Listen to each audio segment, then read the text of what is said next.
Graham Norton is 62 years old, and he just talked about 6 guests he really didn't like. Graham Norton was born as Graham William Walker on April 4, 1963, in a small beach town called Clondalkin. Later, his family moved to Bandon County, Cork. He grew up nowhere near the fame that would become his everyday life. His childhood showed he was funny, caring, and always watching people. He loved humor and telling stories, which would end up being what he's known for. Even though Ireland was pretty old-fashioned back then, Norton was really smart and naturally funny. This pushed him toward performing, even before he knew where it would take him. He went to University College Cork for a while, but his heart was already set on theater. This led him to the Central School of Speech and Drama in London. That's where he started creating the bold, colorful, and super-friendly personality that the world would come to love. Like most great performers, he didn't become famous right away. Norton worked hard in London comedy clubs, creating a style that was easy to spot, smart, theatrical, and happily cheeky. His early work on the BBC, especially when he appeared on shows like Father Ted, got people in the TV business to notice him. But it was his hosting jobs on Channel 4, so Graham Norton, and later Graham Norton, that made him a huge star. His interviews were totally different from the boring, formal talk shows people were used to watching. Instead, Norton turned the chat show into a fun party. Guests felt comfortable, laughed a lot, told stories they didn't plan to tell, and somehow felt like they were talking to an old buddy. His comedy was perfectly balanced, a little naughty but not mean, wild but never hurtful. People watched not just for the famous people, but for him.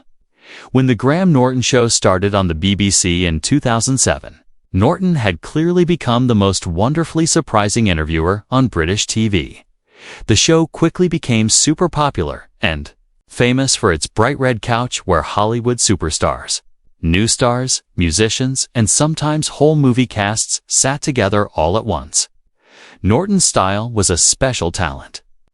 He could get even the shyest guests to be interesting, make fun of big celebrities without making them mad, and turn uncomfortable moments into really funny ones.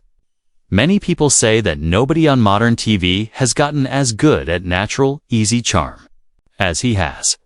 But Norton's skills weren't just for talk shows. He became a popular host for the Eurovision Song Contest in the UK, taking over from Terry Wogan and bringing his own mix of loving jokes to the worldwide show. He also built an awesome career as a radio host, book writer, and judge on shows like RuPaul's Drag Race UK, where his deep love for performing and queer culture really shows. His books, surprisingly realistic, emotional, and well-written, show a thoughtful side of Norton that many casual fans never knew about. On October 2, 2010, the charming Graham Norton started hosting BBC Radio 2's Saturday morning show, taking the place of the legendary Jonathan Ross. From the very first time on air, Norton brought his unmistakable humor, warmth, and quick jokes to the radio, changing the weekend time slot into a fun, unpredictable, and totally entertaining experience.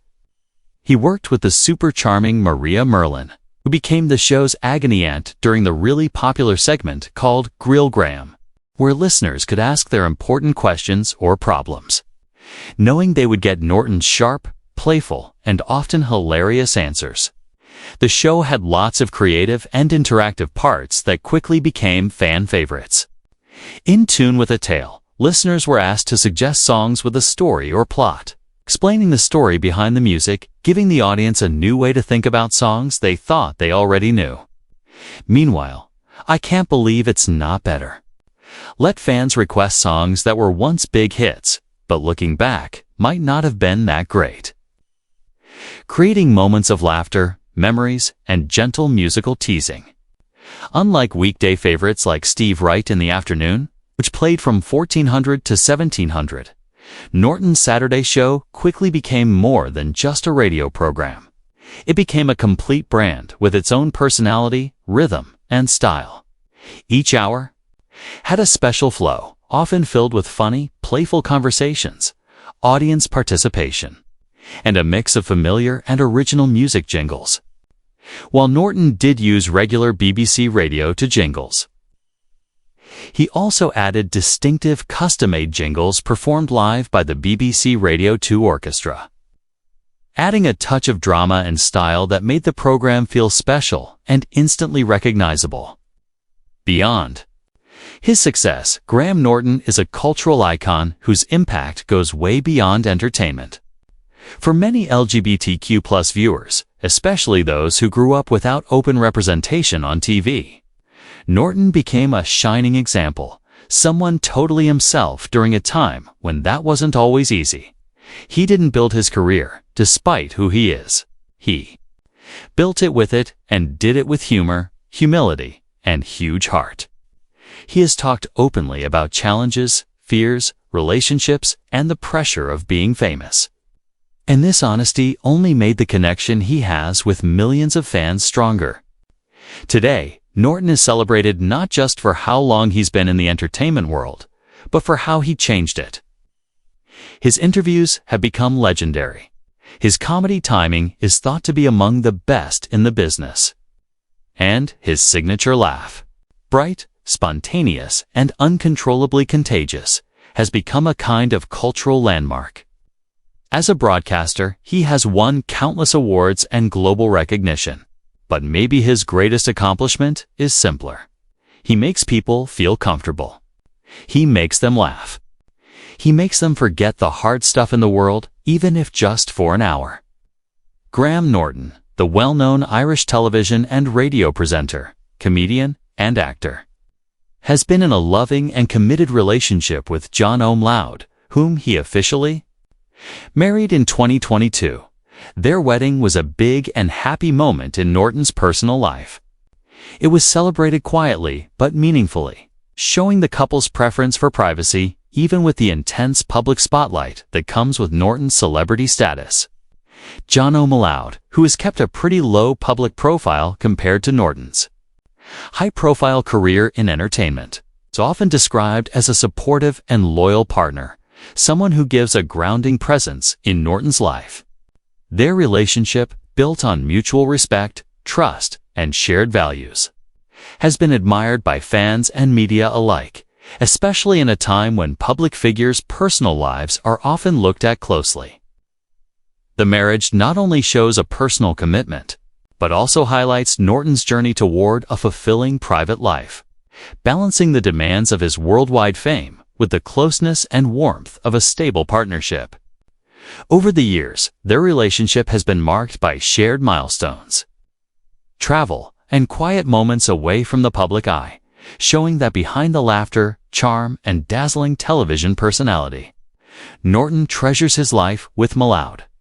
The 2022 wedding itself, while low-key, was celebrated among close friends and family, marking a new chapter of friendship, love, and mutual support. It's proof of how Norton values lasting personal connections alongside his professional achievements. Their marriage continues to do well, showing both the ordinary joys and extraordinary moments of life shared between two people committed to one another. And it stands as an inspiring example of love and partnership in the world of entertainment. At 62, Graham Norton didn't hold back when naming some of the guests on The Graham Norton Show that he really couldn't stand. Over his long career as a friendly, witty chat show host, he has met his fair share of celebrity visitors, but not all of them have been pleasant or even easy. Norton has sometimes aired his frustrations, and in recent comments he pointed to 6 especially difficult or terrible guests, naming them for their behavior, their attitude, or how crazy their appearances became. The first and most well-known on Norton's list is Mark Wahlberg. Norton described Wahlberg's appearance during a 2013 episode as hell. He remembered Mark Wahlberg was a weird one because when he arrived, he didn't seem drunk. Then only 15 minutes into the show, when whatever the heck was in his system really kicked in, and it was hell. According to Norton, Wahlberg began interrupting other guests without shame, taking over the flow of conversation, and eventually, no. One could tell a story. At one point, Norton looked over at him and saw he was asleep on the couch during Michael Fassbender's story. Norton added quite bluntly, "We don't encourage that." Meaning they don't deliberately make their guests drunk, but Wahlberg clearly arrived in a state that ruined the show. Another name that often comes up, Mickey Rourke.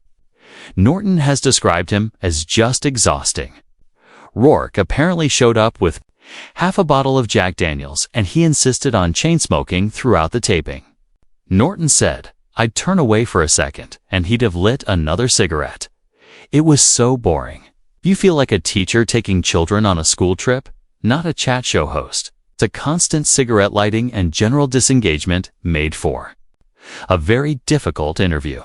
Certainly not the lively, alcohol-fueled banter that Norton's show is known for.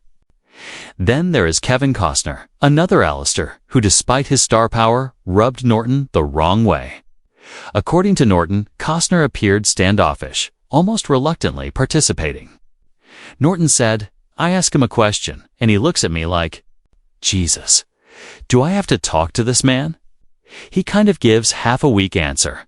Kayla Mirren chips in, and he could not be happier." The implication is that Costner was more comfortable staying silent or offering minimal responses rather than engaging in the playful, open storytelling that Norton encourages on his sofa.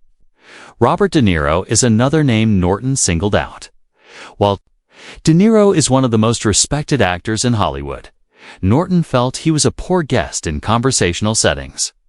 He called De Niro a benign presence and noted his reluctance to tell stories.